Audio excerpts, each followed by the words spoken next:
Hello friends, అందరికీ నమస్కారం. Welcome to our channel happy investments. మీరు కనుక ఫస్ట్ టైం మన ఛానల్ చూస్తున్నట్టయితే సబ్స్క్రైబ్ చేసుకోండి ఫ్రెండ్స్.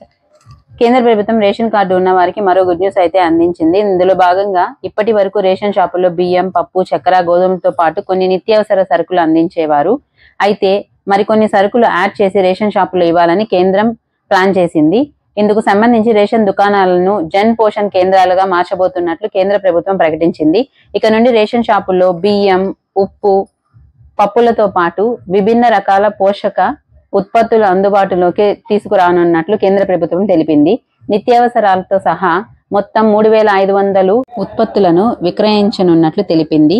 సామాన్య ప్రజలకు పోషకాలు అందించడంతో పాటు రేషన్ డీలర్ల ఆదాయాన్ని పెంచడమే లక్ష్యంగా ఈ నిర్ణయం తీసుకున్నామని కేంద్ర ప్రభుత్వం చెబుతోంది. ఫస్ట్ ఈ జన్ పోషణ్ కేంద్రాలను పైలట్ ప్రాజెక్ట్ గా 4 రాష్ట్రాల్లో ప్రారంభించినట్లు కేంద్ర ఆహార పౌర సరఫరాల శాఖ మంత్రి తెలియజేశారు. ఇందులో భాగంగా తెలంగాణతో పాటు ఉత్తరప్రదేశ్, గుజరాత్, రాజస్థాన్ రాష్ట్రాల్లోనూ 60 రేషన్ షాపులను ఎంపిక చేశామని తెలియజేశారు. ఈ జన్ పోషక కేంద్రాల్లో ధాన్యాలు, పప్పులు, రోజువారీ నిత్యావసర సరుకులతో పాటు పాలు కూడా విక్రయించనున్నారు.